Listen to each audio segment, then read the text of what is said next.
Hey everyone, Carl here with Literate Lessons, and we're back with another deep dive.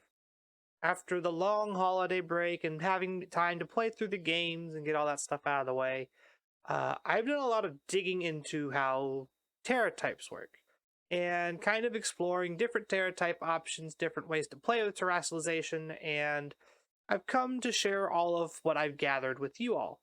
I know there's a lot of big questions in the air on like, what's the best Terra type? What should you do for this Pokemon? What could you do for that Pokemon? And it's more up to how you want to play the game than an actual skill based matchup thing, I feel like. And as we go through some of these examples, a lot of it will start to make more sense. But before we get started on all that, I want to make sure that you all know that you can join the Discord over at discord.gg/LR lessons. We have opened the dojos back up. We are getting ready for Scarlet and Violet events. So if you are looking to test your VGC medal in between regionals or NAIC, EUIC, and the like, come join the server and hang out with us there. Also, leave a like, comment down below what your favorite combination of Terra is. I personally have a few on here that I really think are really cool and innovative that I haven't seen pretty much anywhere else. But I want to hear from you what you guys think of your favorite Terra combinations. So when we talk about Terra types, back way when we started doing like exploring how Terastallization was going to work, we thought that you lost your stab typing and you essentially became a monotype Pokemon with a singular stab, but if it was a shared type, it's a little bit more boosted. If it's not a shared type, whatever. Turns out that was wrong. Way back from I think it was a video from 2 or 3 weeks ago, maybe even longer. But you get to keep your stabs off of Terastallization. So if you are this Garchomp here, you see Terra type Steel right here. What happens is if you were carrying the move Terra Blast, let's just remove Protect and put Terra Blast in its spot. Terra Blast will become a Steel type move. However, you get to keep your stab on your Earthquake as well. If you happened to Terra Ground instead of Terra Steel, you would get an extra multiplier on top of your normal stab for Earthquake, but your Terra Blast would also just be a ground Terra Blast, so on and so forth.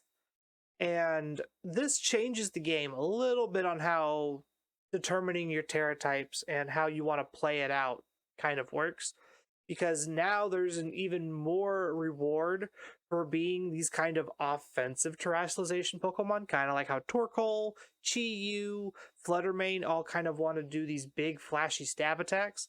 But now there's also just bonuses to changing types entirely because you're not losing your stab. And that's where we're going to start with today, is we're going to talk about defensive terrestrialization, which is I'm defining as option 1. I have 6 of these things, people. Now, granted, a lot of them are going to overlap, and a lot of these options are going to fit into the same roles on certain Pokemon, as you'll see as we get farther down into 5s and 6s, where it gets a little bit more gray area. But the big way I defined option 1 was you are avoiding a 4 times or a very big weakness. Think Garchomp, Magnezone, Dragonite, any of those big, flashy Pokemon that have a 4 times weakness somewhere, you're changing your type to avoid that.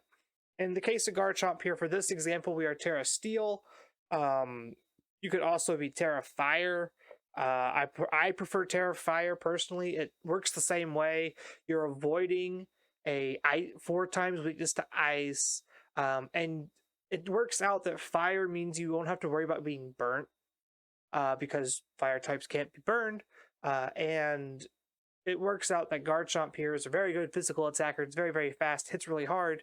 And so you can play something like this kind of terrestrialized fire with Terra Blast, Swords Dance, Rock Slide, and Earthquake to deal with a lot of threats. Another option here is like this King Gambit with Terra Fairy. This is an example of you are weak to fighting, and you kind of really want to shift away from that, and Fairy's a really good option in general because Fairy has a very good just like defensive typing in general. Beyond that, you could also just like Tera Steel. Granted, you're still weak to fighting, but you're not 4 times weak to fighting anymore. And you still get you'll get that extra boost on your Iron Head. And that's an option that you can look at if that's something you're interested in. And so there's many different ways to do these defensive Terra types while also still being an offensive threat in the example of Garchomp and Kingambit. On the flip side of that, we have option 2, which is an offensive Terra type. These usually are going to focus on multiplying your stabs to deal even more damage to your opponent. Torkoal is the best example of this. Drought, Eruption, Terra, Fire, Torkoal, when it gets to do its thing, there's not many things that can live a hit from it, and if it does, it's taking at least 50% most of the time. This set in particular is Assault Vest with Heat Wave, Earth Power, Body Press, whatever. But I've seen Choice Spec sets, I've seen Iron Ball sets, all utilizing the same concept of I'm Terrifier, I am got the sun, I am going to burn you down very, very quickly, so be ready for it. On the opposite end of the speed spectrum here, Fluttermane is a Pokemon with a dual typing, and you can kind of pick and choose which one you want to be. You could be Terra Ghost or Terra Fairy in this case. Personally, I think if you do Terra Fairy, you want Moonblast, and I think Terra Fairy might be the better option. I'm not sure. I know there's a lot of steel running around, so being able to remove your fairy weaknesses in terms of like steel and poison, and avoiding those things probably is better, so you might want to just stay Ghost, but being able to keep your other stab on top of this means that you're not punished for running Shadow Ball and other random moves on your team. In the case of Fluttermane here, we have Moonblast and Dazzling Gleam to take advantage of our Terra Fairy, while also carrying Shadow Ball to make sure that we still have decent coverage and can deal damage across many different types. Option 3 kind of relies on the world of support Pokemon. These are the Pokemon that are hard to deal with normally, and so you'll specifically build your team in a certain way to kind of get around these guys. And then they change their types and they mess with you. This is currently my favorite use of Terastallization. I think Tera Dark Amoonguss is hilarious, and it catches so many people off guard. Not only do you get to dodge your psychic weakness, your fire weakness, and all of that, you are now only really weak to fighting and fairy. You carry Clear Smog to hit the fairy types. Fighting coverage isn't super duper relevant, and most of the time, if you see an opposing fire type, if you go to Terra Dark, you're going to be able to tank that hit really, really well, and then spore them on the back crack, and now they're behind and you're really far ahead. I think Terra Dark, or maybe even like Terra Rock, that has been something that I've seen too. A lot of people are playing Terra Water. I don't really agree with that one, but to each their own, I guess. I really think the Terra Dark is probably my favorite Terastallization for Amoonguss, and probably my favorite Terastallization example overall. Another good example of a support Pokemon with a good Terra-like option here, Indeedee Female with Follow Me means that you can Terra Grass, and you are now immune to Spore, immune to all those powder moves that could potentially cause status on your team, but you get to infinitely redirect them into you because Follow Me can't be stopped. And this overall means that you just like get to kind of have this Amoonguss counter while also being able to still be flexible with your typings. Like if they're playing any kind of like dark type, you can Terra Grass to not take a ton of damage. If you need to worry, if they're still like have a fire type on the field, you can just stay psychic normal and just Follow Me over and over and over. I think this use of Terastallization will become more common as the meta develops, but you're going to see more of option 1 and option 2 in the early game. Option 4 is a little niche, it's a little unique. This is where coverage moves come into play for certain Pokemon. Think Pokemon that don't normally get access to certain things having access to that type. This is where the hidden power aspect of terastallization comes into play. If you remember what hidden power was way back when, hidden power was determined by your IVs, and you could have one of the 17 types minus fairy. It wasn't an option at the time. So what this means is you could have hidden power ice on your Magnezone to kind of deal with threats and do with whatever. Mainly due to the fact that your IVs were usually very beneficial for Tera Ice, or for hidden power ice. Well, with Terastallization, we don't have to worry about our IVs so much, so we can play full whatever 31, 31, 0, 0, whatever, and still get the bonus of that extra coverage. So Magnezone here being Tera Grass, not only does it do option 1, where you get to avoid your 4 times weakness, you also are able to hit more types of Pokemon, like those ground types, with your grass option. Now, this Tera type could also just change. You could change it to ice, you could change it to water, any type where you're not really taking that, you're getting better coverage than what you already have is going to be beneficial for you. Because Magnezone is a steel electric type, it does have very limited coverage in terms of moves. I think the most you get is like body press and some normal coverage here a little bit. Yeah, you get mirror coat if you really count that as a coverage move. But most of the time, you're going to be clicking a steel or an electric type move, which can really cause problems if your opponent can try to wall you. Having that option to Tera Water, Tera Grass, Tera whatever, and have a different coverage type means that you're not stuck behind that wall trying to break through it. In that same vein, Hariyama kind of fits into the same role.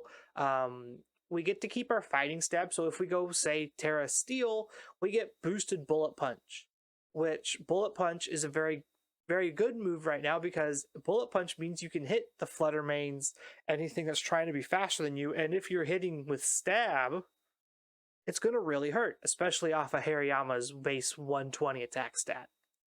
And so this idea of having extra coverage, even if you have lower power moves than normal, being able to go to that move type and be Stab means that move's going to deal more damage, means you might be able to pick up those KOs a little bit easier. Option 5 and Option 6 are kind of close together in terms of how they work. Both deal with how like changing your type helps around your team a little bit. And Option 5 is what I've called Team Synergy. You're mainly using your Terastallization in this case to deal with a problem that your team has, or maybe synergize a little bit better with what your squad is doing. In the case here, we have Arbolivia, which is going to be Tera Water on a rain team. This means that you have grass coverage still, but you're not like, you get to change types outside of rain, but you also are carrying Tera Blast to deal with fire types. So it's a little bit of option 4, a little bit of option 1, and so it's like one of those two. It's kind of a blend of the options. But it felt important enough to cover that these are where you start kind of getting to the bigger brain plays here. Trying to expand upon the basics of, okay, so I need option 1, but I also want option 4. How do I do that? And this is where you end up. The same kind of thing can be said for the Scizor set. I've been doing some very funny shenanigans stuff with flying Scizor next to like Garchomp or another Earthquake user. Being able to set Tailwind and then just click Earthquake next to my Scizor after I click Tera Flying. I don't have to worry about taking extra damage. My Scizor is safe while also being able to deal massive damage with Pounce or Bullet Punch. We also are carrying Helping Hand because apparently everything gets Helping Hand now. And so these sets are really cool at like looking at taking certain things from the basics and then expanding upon how they work. The last option, again, is a kind of a mix of options. This is them leaning towards the more offensive side of it, where we are Terastallizing to help with our setup plan. For those that were in Sword and Shield, Colossal, as we all know, was a menace. Steam Engine was a very good ability. Being able to Dynamax and have Vocalith meant that you could tear through teams pretty quickly. You kind of get to build your own mini Colossal in Scarlet and Violet, being able to change your Tera type and not take a ton of damage. In the case of Colossal, you get to go Tera Grass with an Absorb Bulb. So you, instead of getting your Weakness Policy proc, you get to Tera Grass, take that resisted hit, you proc your Steam Engine, you resist both of your 4 times weaknesses at the same time. And if they want to try and hit you super effectively with like fire moves, that will also trigger your Steam Engine, so giving you that speed boost. In the situation here, you could either be Earth Power or Tera Blast in this last slot, depending on what you want to cover. Having Heat Wave and Power Access now to Power Gem means Colossal's an actual decent threat, like special attacking threat. You're not getting the big one-hit KOs and the chip damage that Gigantamax Colossal is doing, but I expect certain teams to kind of do similar things with other Pokemon, like Annihilate. Annihilate is a new Pokemon to from Scarlet and Violet, and has this new move called Rage Fist, where its power increases by 50 each time the user is hit, up to the cap of 350. What you can do here is you can go to like Terra Steel, which resists the fairy type moves that will be coming at you. You lose your ghost weaknesses. It's just a good defensive typing all around. But notably, you resist Population Bomb from Mousehold. Population Bomb, if you're playing with Wide Lens, is very, very accurate and very likely to hit all 10 times on your Annihilate, maxing out your power of your Rage Fist. As for your item here, you could play Assault Vest, Choice Scarf, whatever, and I think that this will probably be a very common thing to see on certain teams, is they're going to slot into Pokemon, Annihilate and Mousehold in this situation, and that'll be like a lead or a back end, kind of like what we saw with the Colossal style teams, the Dondozo Tatsugiri, the Annihilate Mousehold, Colossal plus Aqua Jet. Those kinds of things, we'll see those a lot more as the meta develops, I feel like. But it's interesting to approach it with the terastallization aspect on top of that, and it leans into some really unique combos. I hope this gave you some kind of insights into like how the mind works when you're looking at terastallization. There's a lot of things that go into making these decisions, and it's not all black and white. Sometimes you might find that, oh, if I tear it into this type instead of the one that I currently have, I have better options for my team later on down the line. Or I don't really have a spot for Pokemon that I like for this spot, but if I have this Tera type on this Pokemon, it kind of fills the same role. And it just really allows some insane amounts of expression in your team building choices and overall creativity as a builder. Again, if you like what you saw, make sure to leave a comment, like, and all that fun YouTube stuff for us. Make sure to come join the Discord so you can take part in the dojo and future circuit. We're super excited for that to get started up. We're also probably looking at hosting a Pokemon Draft League, maybe in February, tentatively. If you don't understand what that is, that's where you get put into a draft order and you and your pod pick Pokemon to play with. You'll end up with a team, I think, of about 10 to 11 Pokemon, and just kind of go at each other each week. But yeah, have a wonderful morning, afternoon, evening, wherever you're out in the world. We'll see you all on Monday for the podcast, and have a wonderful weekend. Bye, everyone.